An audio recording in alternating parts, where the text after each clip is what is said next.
আসসালামু আলাইকুম প্রিয় শিক্ষার্থীরা, দিহান স্যারে তোমাদেরকে স্বাগতম। আজ আমি তোমাদের নবম শ্রেণীর পরিমাপে ত্রিকোণমিতি এ অধ্যায়ের 148 পৃষ্ঠার যে একক কাজটি আছে সেটি নিয়ে আলোচনা করব। তো গত ক্লাসগুলোতে আমরা কি শিখেছি? 30 ডিগ্রি, 45 ডিগ্রি এবং 60 ডিগ্রি কোণের সাপেক্ষে ত্রিকোণমিতিক অনুপাতের মান নির্ণয় করেছি। আজ আমরা কি করব? 0 ডিগ্রি কোণের সাপেক্ষে।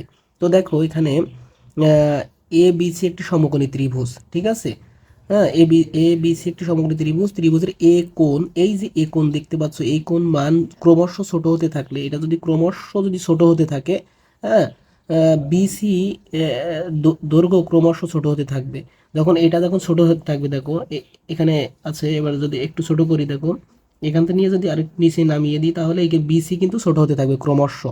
হ্যাঁ, এ কোণের মান যতই শূন্যের কাছাকাছি হবে, বিসি এর দৈর্ঘ্য ততই শূন্যের কাছাকাছি হবে। যখন দেখো এই ছোট হতে হতে হতে এক পর্যায়ে যখন এই এ কোণের মান যখন শূন্যের কাছাকাছি চলে আসবে, তখন এই যে বিসি, এই বিসি এর যে দৈর্ঘ্য, এই যে বিসি এর দৈর্ঘ্য দেখো শূন্যের কাছাকাছি চলে আসছে।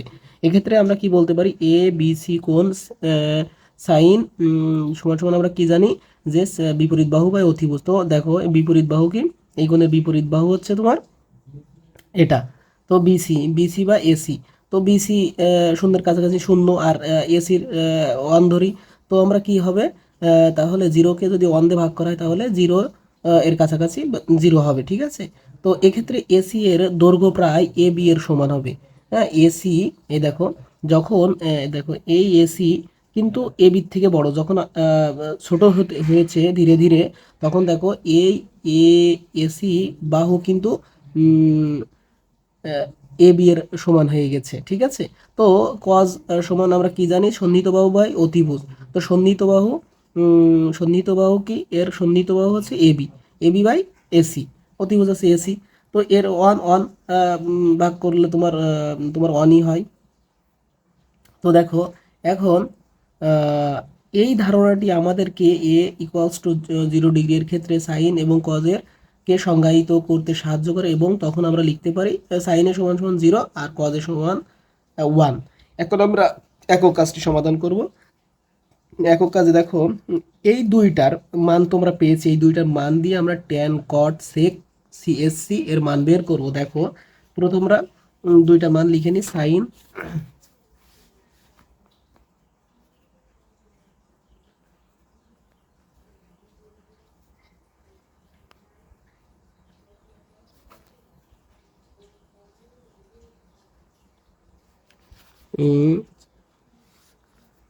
সাইন 0 ডিগ্রির মান হচ্ছে তোমার 0, আর কজ 0 ডিগ্রির মান আমরা 1 পেয়েছি, ঠিক আছে?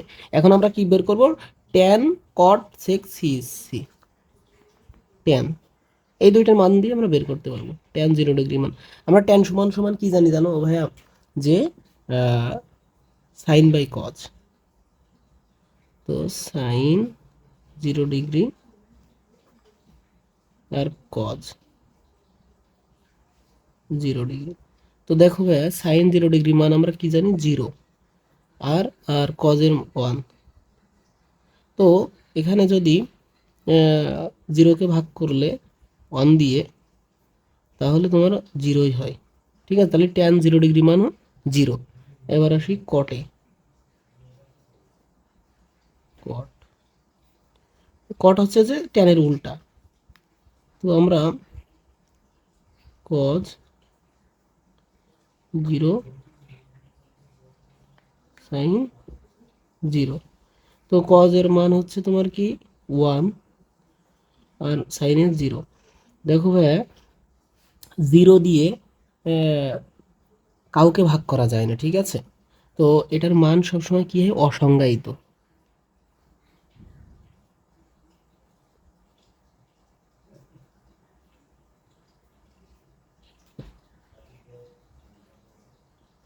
ওকে, এবার দেখো, তাহলে এবার আমরা বের করবো সেক, সেক 0 ডিগ্রি। সেক সমান আমরা কি জানি? 1 বাই কজ, কজ 0 ডিগ্রি। তো দেখো 1, আর হচ্ছে যে কজ, কজ 0 ডিগ্রি মান কি? 1। দেখো 1 ভাগ করলে 1ই হয়। তা এবার হচ্ছে সি বা কসেক, সি এস সি, 0 ডিগ্রি মান হচ্ছে তোমার 1/sin, সাইন 0 ডিগ্রি। দেখো 1 আর হচ্ছে যে সাইনের মান হচ্ছে 0। দেখো এটাও কিন্তু সেম, 0 দিয়ে কাউকে ভাগ করলে সেটার মান অসংজ্ঞায়িত হয়।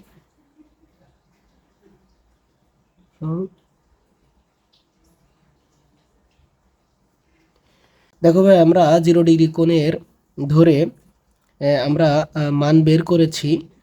তো গত ক্লাসে আমরা 30, তারপরে 60, 45 এর মান বের করেছি।